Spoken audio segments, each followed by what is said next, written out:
Hey guys, this is going to be my diesel heater review slash repairing my diesel heater. Now this beast does work like a charm, and I really haven't had any issues out of it because it heats my RV on low in less than 30 minutes. It will drain the battery and the battery will start getting low probably within about 24 hours. So right here, I'm showing you what a low battery will look like. It's usually about 11.4, but the heater will run until it gets to about 7.5. But I don't want it to get any lower because of course it can shut the heater off, and we're in the middle of a snowstorm, so we cannot have that happening. So I ended up buying me a little trickle charger. And so I keep that heated up. It is a solar powered trickle charger that I have connected on the outside of my RV. I actually pulled it in now, and it had my battery up to fully charged, which is 13.3. I have a 12-point battery within like 15 minutes of me hooking it up. So I don't have that issue anymore. This is the setup with my trickle charger. The duct tape is only to keep the air out, but I really don't have any holes or anything in my RV. It's pretty nice. Got that together. Then the next day I ended up seeing this error code.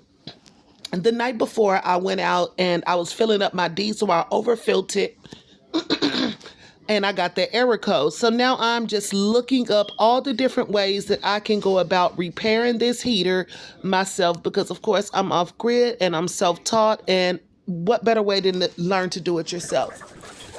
I ended up taking this entire heater apart, guys. I learned out that it was my voice command and my fuse was disconnected. And so I ended up having to reconnect my fuse, but in the meantime, I lost the part. I do know how to fix it.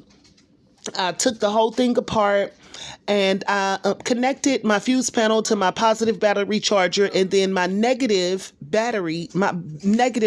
panel was not able to be connected. So I ended up ordering me another diesel heater. It will be here in about 3 days.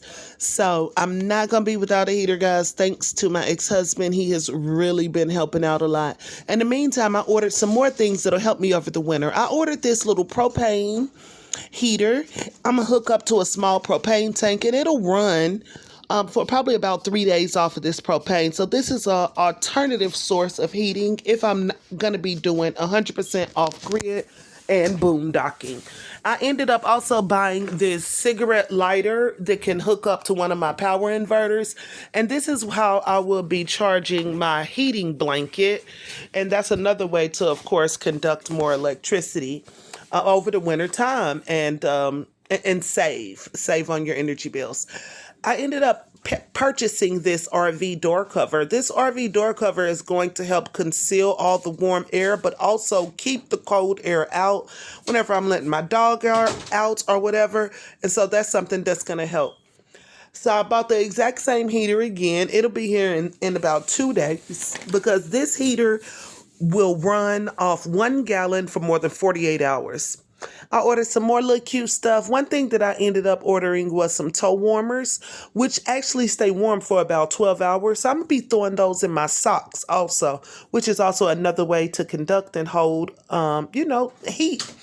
And a battery charger. I updated some solar panels. I also got some solar panel connectors. I got another 4,000 watt